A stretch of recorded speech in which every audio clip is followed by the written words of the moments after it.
feeling behind my eyes. You stood out 'cause you.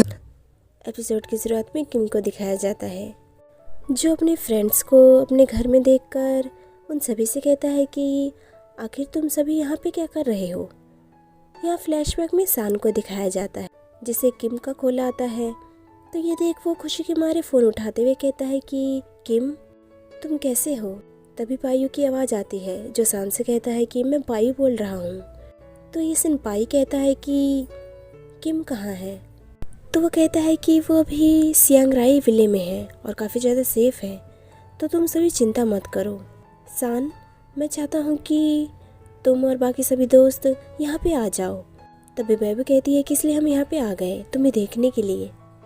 तो पाई किम से कहता है कि तुम कैसे हो। तो वो कहता है कि मैं ठीक हूँ, लेकिन मैं नहीं चाहता हूँ कि तुम सभी यहाँ पे रुको। तो ये सुन सभी शौक में हो जाते हैं। तभी सान कहता है कि सभी अपने सामान लेकर रूम में जाओ। तो पायू कहता है कि हाँ जाकर तुम सभी रेस्ट करो। फिर वो किम के पास आता है और उससे कहता है कि अभी ट्रैवल करना आसान नहीं है, हम इनके लिए बाद में ट्रिप अरेंज कर देंगे। तो सान कहता है कि इसके बाद सभी डाइनिंग रूम में इकट्ठे हो जाना, क्योंकि पायू तुम्हें इस विला की ट्रिप पे ले जाने वाला है, यानी कि पूरी विला को दिखाएगा। तो ये सुन सभी अपने रूम में जाने लगते हैं। फिर सीन आगे बढ़ता है जहाँ पायू और सान दोनों मिलकर सभी की सिम कलेक्ट करते हुए नजर आते हैं, यानी कि वो उन सभी को सब कुछ बता चुके होते हैं। तभी वहाँ पे किम आ जाता है जिसे देखकर वो सभी सावधान की मुद्रा में बैठ जाते हैं और उसके जाने के बाद बिल्कुल पहले जैसे ही हो जाते हैं। इधर किम अकेला खड़ा होता है। तभी वहाँ पे सान आकर उससे कहता है कि तुम वहाँ पे आसमान में क्या देख रहे हो, क्या वहाँ पे कुछ है क्या। मेरा नाम सान है। तो ये सुन किम कहता है कि मेरा नाम किम है। तो वो कहता है कि हाँ मुझे पता है, वैसे मैं बिना घर के ओनर का नाम जाने यहाँ थोड़ी आता, तुमने बताया नहीं, आखिर वहाँ पे है क्या। तो वो कहता है कि एक प्रॉमिस जो किसी के साथ किया था। तो ये सुनसान कहता है कि क्या, कौन सा प्रॉमिस, क्या तुम्हें याद है कि तुमने किससे प्रॉमिस किया था। तो वो कहता है कि वो मुझे नहीं पता, वैसे भी अगर मैं तुम्हें बता दूंगा तो वो प्रॉमिस थोड़ी कहलाएगा। तो ये इंसान कहता है कि वैसे तुम पायू का कैसे जानते हो। तो वो कहता है कि मेरे भाई के साथ उसकी रिलेशनशिप की वजह से। तो सान रेन का नाम लेता है। तो ये सुन किम कहता है कि तुम्हें मेरे भाई के बारे में भी पता है। तो कहता है कि ज़ॉम्बी, आखिर कनाल ग्रुप के फैमिली के बड़े बेटे के बारे में कौन नहीं जानता होगा। वैसे ऐसा लगता है कि मानो तुम्हें अपनी बीती हुई ज़िंदगी के कुछ पल याद है जो कभी तुमने किसी के साथ बिताए थे। तो किम कहता है कि क्या तुम्हारे पास किसी की यादें नहीं हैं। तो ये इंसान शांत हो जाता है। तो कहता है कि तुम्हारे चेहरे को देखकर लगता है कि तुम्हारे पास किसी के साथ बिताई हुई अच्छी यादें नहीं हैं, है ना। तो सान कहता है कि क्या तुम्हें ऐसा लगता है। ये बोल वो रोने लगता है। इधर पायू को दिखाया जाता है जो किसी पेंटिंग के पार्ट्स को जोड़ते हुए नजर आता है, लेकिन वो देखता है कि उसका लास्ट पीस तो मिल ही नहीं रहा है। तो ये देख वो उसे ढूंढने लगता है। फिर थोड़ी देर बाद का सीन दिखाया जाता है जहाँ किम घोड़े की आवाज़ सुनकर उठ जाता है और टॉर्च लेकर घोड़े के अस्तबल में चेक करने लगता है। तभी वहाँ पर उसे पायू नजर आता है जिसे देख वो उससे कहता है कि आखिर तुम यहाँ क्या कर रहे हो। तो वो कहता है कि मैंने स्नो वाइट की आवाज़ सुनी थी, तो यहाँ पे मैं चेक करने के लिए आ गया, क्योंकि मैंने सुना है कि यहाँ पर जंगलों से सांप वगैरह आ जाते हैं, लेकिन जब आकर देखा तो मुझे कुछ नहीं मिला। चलिए वापस चलते हैं, यहाँ रात को रुकना खतरनाक हो सकता है। ये बोल वहाँ से जाने लगता है। फिर सुबह का सीन दिखाया जाता है जहाँ बेबू और पायू सभी के लिए खाना लेकर आते हैं। तो ये देख टोनी बेबू से कहता है कि वाओ बेबू तुम तो बहुत अमेजिंग हो, जो भी तुम्हारा बॉयफ्रेंड होगा वो तुमसे बहुत ही ज्यादा प्यार करेगा। तो बेबू कहती है कि मैं ऐसे ही किसी से थोड़ी प्यार कर सकती हूँ, वैसे ये खाना मैंने नहीं पायू ने बनाया है। तो ये सुन टोनी कहता है कि ओह तो ऐसी बात है, चलो कोई नहीं, फिर उसका बॉयफ्रेंड उसे बहुत प्यार करेगा। तभी पायू उनसे कहता है कि किम कहाँ है, उसे खाना नहीं खाना है क्या। तो पायू कहता है कि वो सुबह सुबह ही हॉर्स राइडिंग करने के लिए चले गए हैं। तभी उनका सीनियर कहता है कि टोनी जरा बाहर देखो कितना सुंदर नज़ारा है, लेकिन दुख की बात यह है कि हम इसे कैप्चर नहीं कर सकते हैं क्योंकि हमारे पास कोई फ़ोन नहीं है ना। तो बेबी कहती है कि कोई नहीं, कम से कम हम इस सुंदरता को अपनी आंखों में तो समझ सकते हैं ना। तो ये सुन टोनी उससे कहता है कि तुमने क्या बात कही है, अब तो मुझे तुमसे और भी ज़्यादा प्यार हो गया है। तो बेबी कहती है कि बस करो और चुपचाप से खाना खाओ। तभी सान की नज़र किम पे जाती है, जिसे देख वो उसके पास जाता है और उसे देखकर कहता है कि आखिर क्या नहीं आता है तुम्हें, चाहे वो म्यूज़िक हो, स्टडी हो, स्पोर्ट्स हो, तुम तो सभी में ही अच्छे हो। तो वह कहता है कि हाँ शायद इसलिए क्योंकि मुझे ये बातें याद रहती हैं। तो सान कहता है कि वैसे इस घोड़े की स्किन रफ है क्या, क्योंकि मैंने डर के मारे किसी भी घोड़े को आज तक टच नहीं किया है। तो किम कहता है कि जब तक तुम इसे टच नहीं करोगे तब तक तुम्हें कैसे पता चलेगा। तो सान कहता है कि इसका नाम क्या है। तो वो कहता है कि स्नो वाइट है, क्योंकि इसे एप्पल खाना बहुत पसंद है, इसलिए चलो अब इसे टच करो। अगर तुम एक दूसरे को जानने लग जाओगे तो ये तुम्हें परेशान भी नहीं करेगा। तो ये सुनसान उसे टच करने के लिए डरते हुए अपना हाथ आगे बढ़ाता है। तभी किम उसके हाथ पे अपना हाथ रखकर उसकी हेल्प करता है। तो कहता है कि ये तो बहुत ही ज़्यादा सॉफ्ट है, मैं इसे छूकर बहुत ही ज़्यादा सेफ महसूस कर रहा हूँ, तो क्या मैं इस पे अब राइड कर सकता हूँ। किम कहता है कि हाँ क्यों नहीं। ये बोल वो उसे उसके ऊपर बिठाने में हेल्प करता है। फिर वो उसे घोड़े के ऊपर बिठाकर घुमाने लगता है। इधर पैच उन्हें देख रहा होता है, तभी वहाँ पे पाई आ जाता है, जो उससे कहता है कि तुम तो उन्हें घूरे ही जा रहे हो, आखिर उन्हें देखकर कैसा फील हो रहा है तुम्हें, क्या तुम्हें दर्द हो रहा है। तो पैच कहता है कि मेरी छोड़ो और अपनी बताओ, तुम्हें कैसा लग रहा है उन्हें देखकर। तो वह कहता है कि सच कहूँ तो कुछ भी नहीं, क्योंकि वो जैसा है वैसा ही बिहेव कर रहा है, तो इसमें गलत क्या है। तुम्हारा क्या, तुमने नहीं बताया कि तुम कैसा फील कर रहे हो। ये सुन पैच उसके पास आने लगता है, तो ये देख वो अपनी आंखें ही बंद कर लेता है। थोड़ी देर बाद वो अपनी आंखें खोलते हुए कहता है कि लगता है कि मुझे कोई बुला रहा है। तो पैच कहता है कि मैंने तो नहीं सुना। तो वो कहता है कि तुमने नहीं सुना है लेकिन मैंने सुना है, मैं जा रहा हूँ। ये बोल वो वहाँ से चला जाता है। तो ये देख पैच हंसने लगता है। फिर सीन आगे बढ़ता है, जहाँ डॉक्टर सुकवान को दिखाया जाता है, जो अपने एक एम्प्लॉय से बात करते हुए कहती है कि 2 मिलियन का कोई स्टॉक बेच रहा है, तुम उसे जल्दी से खरीद लो। तो उसकी एम्प्लॉय कहती है कि इतने हाई प्राइस में खरीदना बहुत ज़्यादा रिस्की हो सकता है।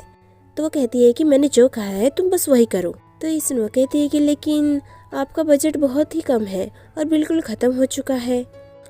तो कहते हैं कि पैसे अभी 5 मिनट में तुम्हें ट्रांसफ़र कर दिए जाएंगे, तुम उसकी चिंता मत करो, तुम बस उन्हें खरीद लो। इधर पाई के डैड स्टॉक के डाटा लिस्ट को देखते हुए कहते हैं कि काम डाउन डॉक्टर, इतनी जल्दी क्या है। फिर थोड़ी देर बाद का सीन दिखाया जाता है, जहाँ सभी किम के मॉम डैड और इनके केस के बारे में बात करते हुए कहते हैं कि 3 महीने हो गए हैं लेकिन अभी तक कुछ हाथ नहीं लगा है, यहाँ तक कि बॉडी भी अभी तक नहीं मिली है, ऊपर से को पायलट की बॉडी भी गायब हो गई है। कोई भी किसी बिजनेस बेनिफिट के लिए इंसान से शैतान बन सकता है। वैसे मिस्टर बटलर शुक्रिया आपका, इस केस में आपने बहुत मदद की है। तभी दूसरा पुलिस ऑफिसर उन्हें कहता है कि आप सभी उस सस्पेक्ट का पीछा कीजिए, कहीं वो अपनी दूसरी चाल न चल दे, जल्दी से एक अरेस्ट वारंट भी जारी करो। फिर सीन आगे बढ़ता है, जहाँ किम और सान को दिखाया जाता है। राइड के लिए सान किम को शुक्रिया बोलते हुए कहता है कि मुझे बहुत मज़ा आया, तुम्हारा शुक्रिया। तो कहता है कि मुझे नहीं, तुम्हें स्नो वाइट को शुक्रिया बोलना चाहिए। तो ये सुनसान स्नो वाइट को शुक्रिया बोलता है। फिर वो नीचे उतरने की कोशिश करने लगता है। तो ये देख के मुझसे कहता है कि लाओ मैं तुम्हारी मदद कर देता हूँ। ये बोल वो उतरने में उसकी हेल्प करने लगता है, लेकिन सान का गलती से पैर फिसल जाता है, तो वो उसकी बाहों में ही सीधा गिर जाता है। तभी कि मुझसे कहता है कि तुम ठीक हो ना। तो कहता है कि हाँ मैं ठीक हूँ, वैसे मुझे बात लेना है तो मैं जा रहा हूँ। ये बोल वो वहाँ से चला जाता है। जैसे ही वो अंदर जाता है वो बेबू को देखता है। तो बेबू उससे पूछती है कि तुम कहाँ गए थे। तो वो कहता है कि हॉर्स राइडिंग के लिए गया हुआ था। तो ये सुन वो कहती है कि क्या बात है, मुझे तो पता ही नहीं था कि तुम्हें हॉर्स राइडिंग भी आती है। वैसे किम कैसा है? तो वो कहता है कि वो तो हमेशा की तरह ही अपने स्वैग में है। तो ये सुन वो कहती है कि क्या मैं तुमसे एक क्वेश्चन पूछ सकती हूँ? क्या हुआ अगर किम को तुम्हारा रिश्ता याद नहीं आया? तो ये सुन वो कहता है कि मैंने तो इसके बारे में कभी सोचा ही नहीं। तो वो कहती है कि अगर तुम उसे याद नहीं आए तो क्या तुम उसे भूल जाओगे? तो सान कहता है कि किसी को भुलाना बहुत ही ज़्यादा दर्दनाक होता है। तो बेबी कहती है कि लेकिन अगर तो मैं तुम्हें कभी नहीं भूल पाती। तो ये इंसान हंसते हुए कहता है कि शुक्रिया। ये बोल वो वहाँ से चला जाता है। फिर थोड़ी देर बाद का सीन दिखाया जाता है जहाँ से बात करते हुए नजर आती हैं, जो उससे कहते हैं कि हमें पता चल गया है कि किम कहाँ है। अभी कुछ दिन पहले किसी ने किम के फ़ोन से बैंकॉक में किसी को कॉल किया था, जिससे पता लगा है कि वो और कहीं नहीं बल्कि उसी विला चियांग राई में ही छुपे हुए हैं। तो ये सुन वो कहती है कि मेरी नाक के पीछे ही छुपा रखा था, इसलिए मुझे कभी पता ही नहीं चला। तुम सभी वहीं रुकना। ये बोलो फ़ोन काटते हुए कहती हैं कि किम, चाहे तुम्हारे पास पंख ही क्यों ना हो, मैं तुम्हारे सारे पंख नोच लूँगी। फिर वो अपनी एक सेक्रेटरी को फ़ोन लगाती है और कहती हैं कि जल्दी से एक जेट रेडी करो, मुझे कल सुबह कहीं जाना है। फिर सीन आगे बढ़ता है जहाँ पे वो सभी के लिए डिनर रेडी कर रही होती है। तो ये देख टोनी कहता है कि एक मेरे लिए भी बना दो। तो वो उसे खाना देते हुए कहती है कि ये लो, ये उस इंसान के लिए है जो बिल्कुल भी हैंडसम नहीं है। तो वो कहता है कि क्या हुआ अगर वो इंसान हैंडसम हुआ तो तुम क्या दोगी? तो ये सुन वो उसे एक भुट्टा पकड़ा देती है। तो ये देख वो उससे कहता है कि अरे इतना गंदा, चलो कोई नहीं, तुम्हारे लिए तो मैं ये भी खा लूँ। इधर पाई पैच के पास आकर कहता है कि क्या तुम मुझे ढूंढ रहे हो? तो वह कहता है नहीं, मैं तो किम को ढूंढ रहा हूँ। तो ये सुन वो कहता है ओ, सुन के मुझे बहुत दर्द हुआ। थोड़ी देर बाद वो कहता है कि वैसे हम कभी भी किसी ऐसी ट्रिप पे नहीं आए हैं ना? तो पाई कहता है कि तो क्या हुआ? तो वो कहता है कुछ नहीं, बस मुझे यहाँ बहुत ही ज़्यादा अच्छा लग रहा है। तो पाई कहता है कि तो लगता है तुम्हारा दिमाग खराब हो गया है। ये बोल वो मन ही मन मुस्कुराने लगता है। तो उसे देख पैच कहता है कि क्या हुआ, क्या तुम हंस रहे हो? तो कहता है नहीं नहीं, मैं अपना गिलास फिर से भरने के लिए जा रहा था, बताओ तुम्हारे लिए भी कुछ लेता ही आऊँगा। तो पैच कहता है कि मुझे तुम्हारा चाहिए। तो इसने कहता है गंदे इंसान, तुम्हें क्या कह रहे हो? तो वो कहता है कि अरे मेरा मतलब है कि अपने जैसा ही ड्रिंक लेकर आ जाना मेरे लिए। तो पाई गिलास लेते हुए कहता है कि तुम भी ना। ये बोलो वहाँ से चला जाता है। इंतजार कर रहा होता है जिसे देखकर वो उसे अपनी तरफ खींच लेता है और कहता है कि मैं सीरियस हूँ। तो वो कहता है तुम ये क्या कह रहे हो, किसी ने देख लिया तो बेखानती का बस हमारा र्यूमर फैल जाएगा। तो ये सुन पैच कहता है तुम्हें उनकी इतनी परवाह क्यों है, तुम मुझे छोड़कर बाकी सभी की परवाह करते हो। तो पाई कहता है कि बस करो वरना। तो वो कहता है कि वरना क्या तुम्हें चिंता है कि हमें किम देख लेगा, या तुम्हें लगता है कि ये सुनकर मुझे दर्द होगा? तो वो हाँ बोलते हुए जाने लगता है। तभी पैच उसे अपने पास खींचकर उसे किस करने लगता है। तो ये देख पाई उससे कहता है कि मुझे इससे कोई फ़र्क नहीं पड़ता है क्योंकि मुझे इसमें कुछ भी फील नहीं हुआ। तो ये सुन पैच कहता है कि अगर तुमने ये दोबारा बोला तो मैं तुम्हें फिर से किस कर लूँगा। तो वह कहता है कि तो क्या, इससे मुझे कुछ फ़र्क नहीं पड़ता है। ये सुन वो उसे बार बार किस करने लगता है। तो पाई उसे धकेलते हुए कहता है कि तुम चाहे अपना बेस्ट ही क्यों ना दे दो, लेकिन मुझे कुछ फ़र्क नहीं पड़ने वाला है क्योंकि तुम कभी भी ब्रेव नहीं बन सकते हो जिसे कुछ भी अच्छे से करना नहीं आता है, इसी कारण। तो ये सुन पैच वहाँ से जाने लगता है। तभी पाई उसे पीछे से पकड़ते हुए किस करने लगता है। तो ये देख वो रोते हुए कहता है कि तुम मुझे दर्द में देखना चाहते थे ना, अब मैं हूँ, अब तो तुम्हें खुशी हो रही होगी ना मुझे देखकर। तो ये सुन वो उसके आंसू पोंछते हुए उसे फिर से किस करने लगता है। तो ये देख पैच उसे अपने से दूर करने की कोशिश करने लगता है, लेकिन वो नहीं मानता है और रोते हुए उसे किस करने लगता है। इसी बीच पैच उसकी शर्ट उतार देता है तो पाई भी उसकी शर्ट निकाल देता है। फिर वो दोनों एक दूसरे को किस करने लगते हैं। इसी तरह हमें इन दोनों के प्यार भरे पल साथ में देखने को मिलता है। फिर थोड़ी देर बाद का सीन दिखाया जाता है जहाँ शुन अकेला बाहर खड़ा होता है। तभी वहाँ पे पायु आकर उसे ड्रिंक पकड़ाते हुए कहता है कि क्या हुआ है, क्या तुम यहाँ पे बोर हो रहे हो? तो वह कहता है नहीं, बस मैं अपने ही ख्यालों में डूबा हुआ था।